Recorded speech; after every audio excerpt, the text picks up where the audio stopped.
দুর্যোগ মোকাবিলায় red crescent অগ্রণী ভূমিকা পালন করে আসছে, মন্তব্য চশিক মেয়রের। এবং কন্টেইনার ও কার্গো হ্যান্ডলিংয়ে চট্টগ্রাম বন্দরের রেকর্ড।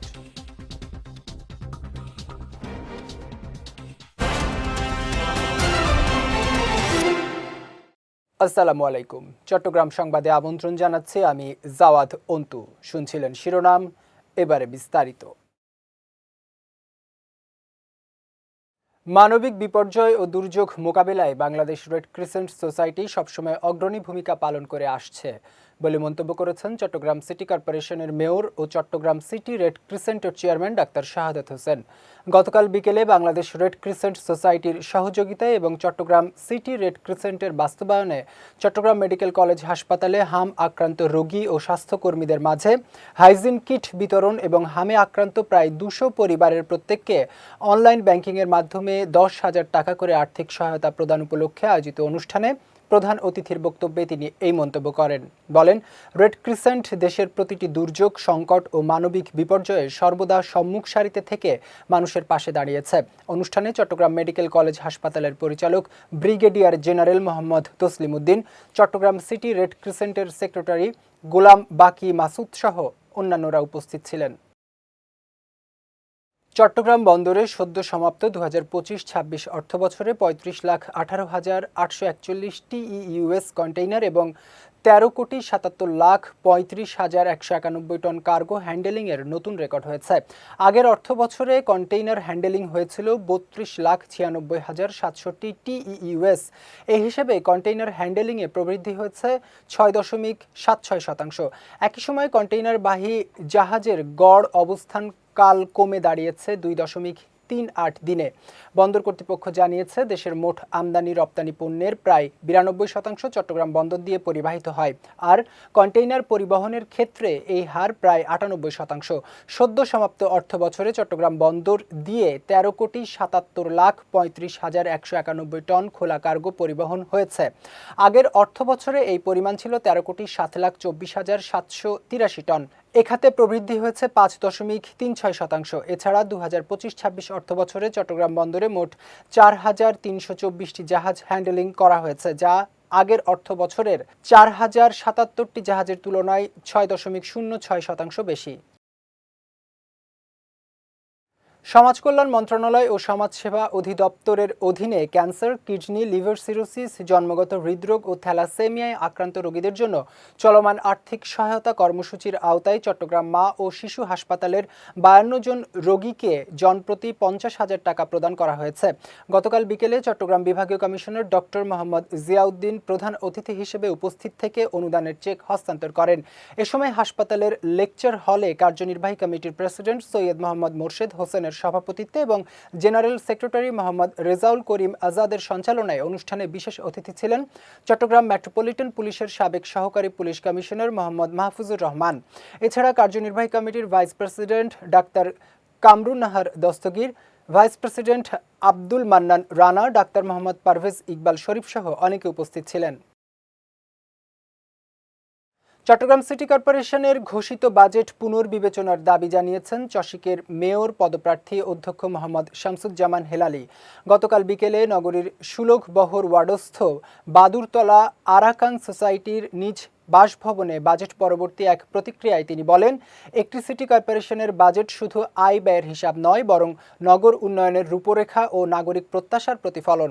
তবে ঘোষিত বাজেটে সেই প্রত্যাশার যথাযথ প্রতিফলন ঘটেনি। এ সময় বর্তমান মেয়রের দায়িত্ব পালনের আইনগত ভিত্তি এবং নতুন অর্থবছরের বাজেট প্রণয়নের এখতিয়ার নিয়েও প্রশ্ন তোলেন তিনি। একই সঙ্গে নগর পরিকল্পনাবিদ, প্রকৌশলী, ব্যবসায়ী প্রতিনিধি ও নাগরিক সমাজের মতামত ছাড়াই বাজেট প্রণয়ন করা হয়েছে বলেও অভিযোগ করেন। চট্টগ্রামে যৌন ও প্রজনন স্বাস্থ্য ও অধিকার বিষয়ক জরিপের ফলাফল উপস্থাপন, বিদ্যমান চ্যালেঞ্জ পর্যালোচনা এবং সমন্বিত ভবিষ্যৎ কর্মপরিকল্পনার লক্ষ্যে একটি সভা অনুষ্ঠিত হয়েছে। গতকাল বিকেলে পরিবার পরিকল্পনা অধিদপ্তর চট্টগ্রাম বিভাগে অনুষ্ঠিত এই সভার আয়োজন করে রেড অরেঞ্জ। এ সময় অ্যাম্পলিফাই চেঞ্জের সহায়তায় young power in social action বাস্তবায়িত ইয়ুথ শেয়ার নেট প্রকল্পের আওতায় সভাটি অনুষ্ঠিত হয়। এ সময় পরিবার পরিকল্পনার পরিচালক আবু সালে মোহাম্মদ ফোরকান উদ্দিনের সভাপতিত্বে এতে বক্তব্য রাখেন পরিবার পরিকল্পনা অধিদপ্তরের উপপরিচালক বেগম শাহান ওয়াজ, সহকারী পরিচালক ডাক্তার শামিমা হাসনাত, সহকারী পরিচালক মোহাম্মদ লোকমান হোসেন। এছাড়াও বিভিন্ন জেলার ও উপজেলার পরিবার পরিকল্পনা কর্মকর্তা, মেডিকেল ও পরিবার পরিকল্পনা বিভাগের কর্মকর্তা, উন্নয়ন কর্মী, ইয়ুথ শেয়ার নেট প্রকল্পের ইয়ুথ পেয়ার গ্রুপের প্রতিনিধি সহ প্রায় ৪৫ জন অংশগ্রহণ করেন। চট্টগ্রামে ইউনিভার্সিটি অব সায়েন্স অ্যান্ড টেকনোলজিতে চিটাগংয়ে প্রযুক্তি ও মানবতার সমন্বয়ে স্বাস্থ্যসেবার সমতা বিষয়ক সেমিনার অনুষ্ঠিত হয়েছে। গতকাল ইউএসটিসির রিসার্চ সেলের উদ্যোগে এর আয়োজন করা হয়। সেমিনারে মূল প্রবন্ধ উপস্থাপন করেন যুক্তরাষ্ট্রভিত্তিক শিরিন সাজমিলা ইন্টারন্যাশনাল ফাউন্ডেশন ও অ্যাপেক্স রাইড মোবিলিটি সিস্টেমস এর প্রতিষ্ঠাতা ও প্রধান নির্বাহী কর্মকর্তা আহমেদ সাজিদান জার্জিস রাফসান। এ সময় তিনি উন্নয়নশীল দেশগুলোতে প্রযুক্তি নির্ভর পুনর্বাসন, কৃত্রিম বুদ্ধিমত্তা এবং মানবিক দৃষ্টিভঙ্গির সমন্বয়ে স্বাস্থ্যসেবার সমতা নিশ্চিত করার উপর গুরুত্ব আরোপ করেন। ইউএসটিসি রিসার্চ সেলের পরিচালক ও ফিন্যান্স অ্যান্ড ব্যাংকিং বিভাগের সহযোগী অধ্যাপক ডক্টর মোহাম্মদ শাহাবুদ্দিনের সভাপতিত্বে অনুষ্ঠানে প্রধান অতিথি হিসেবে উপস্থিত ছিলেন ইউএসটিসি এর উপাচার্য ডক্টর মোহাম্মদ সোলাইমান। এছাড়া আরও উপস্থিত ছিলেন কোষাধ্যক্ষ অধ্যাপক ডক্টর নুরুল আফসার সহ অন্যান্যরা। টেকনাফে এরিয়া প্রোগ্রামের বার্ষিক কার্যক্রম পরিচালনা ও উন্নয়ন পরিকল্পনা ২০২৬ অনুষ্ঠিত হয়েছে।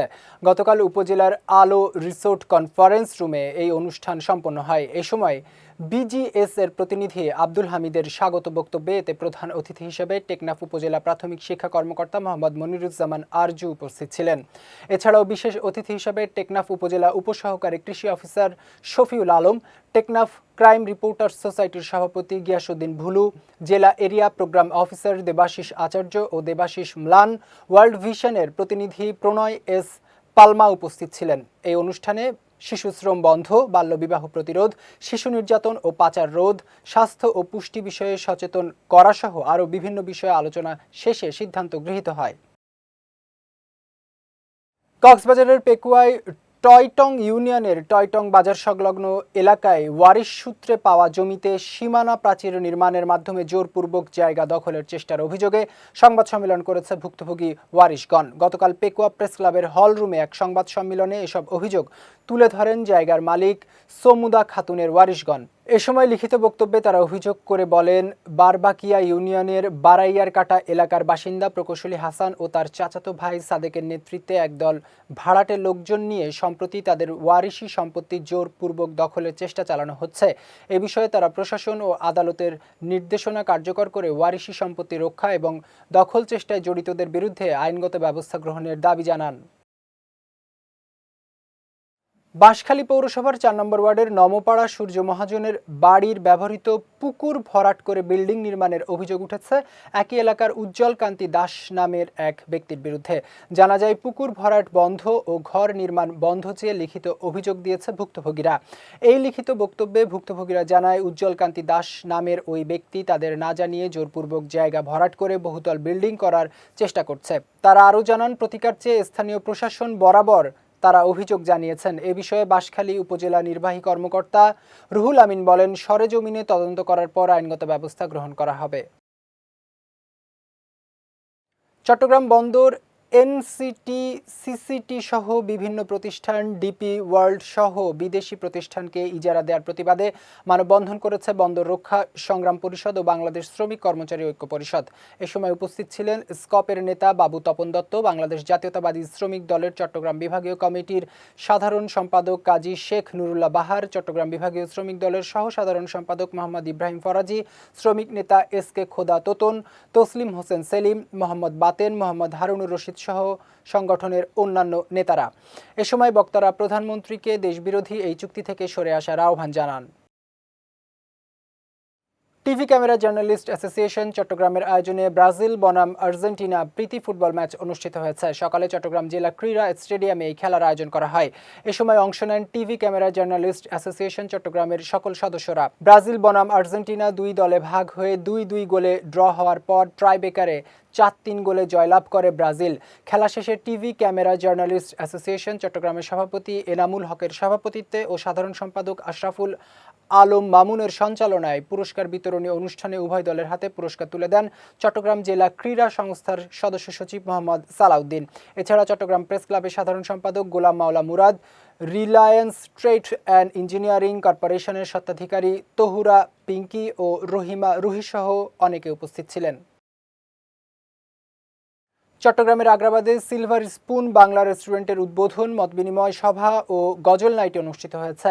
গতকাল সন্ধ্যায় আয়োজিত অনুষ্ঠানে প্রধান অতিথি হিসেবে উপস্থিত ছিলেন সিলভার স্পুন হোটেল অ্যান্ড রেস্টুরেন্টের চেয়ারম্যান মুজিবুর রহমান। উদ্বোধনী অনুষ্ঠানে অতিথিরা ফিতা ও কেক কেটে রেস্টুরেন্টটির আনুষ্ঠানিক উদ্বোধন করেন।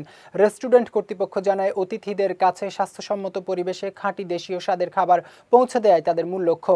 দেশীয় স্বাদ ও ঐতিহ্যবাহী খাবারকে এক ছাদের নিচে তুলে ধরার লক্ষ্য নিয়ে শুরু হয় নতুন রেস্টুরেন্টের পথ চলা। এ সময় প্রতিষ্ঠানের পরিচালক মোহাম্মদ আলমগীর, আদিল আইমান, চট্টগ্রামের রেস্টুরেন্ট ব্যবসায়ী আশরিয়া গ্রুপের ব্যবস্থাপনা পরিচালক মোহাম্মদ আক্কাস উদ্দিন সহ বিভিন্ন শ্রেণী পেশার আমন্ত্রিত অতিথিরা উপস্থিত ছিলেন। চট্টগ্রাম সংবাদ শেষ করার আগে শিরোনামগুলো দেখে নিচ্ছি আরও একবার।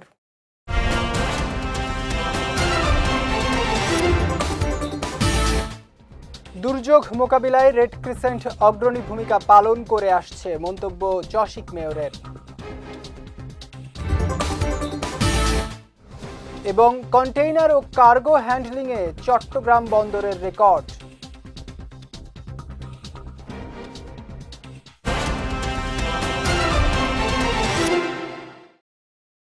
চট্টগ্রাম সংবাদ শেষে আজকের মতো আমি জাওয়াদ অন্তু আপনাদের কাছ থেকে বিদায় নিচ্ছি। রাত 9টায় আমাদের পরবর্তী বিজয় রাতের সংবাদ দেখার আমন্ত্রণ রইল। এছাড়াও আজকে চট্টগ্রাম সংবাদের ভিডিও দেখতে পারেন আমাদের ইউটিউব এবং ফেসবুক পেজে। আমাদের ইউটিউব হলো youtube.com/বিজয় টিভি অফিসিয়াল এবং আমাদের ফেসবুক পেজ হলো facebook.com/বিজয় টিভি লিমিটেড। এতক্ষণ সঙ্গে থাকার জন্য ধন্যবাদ সবাইকে।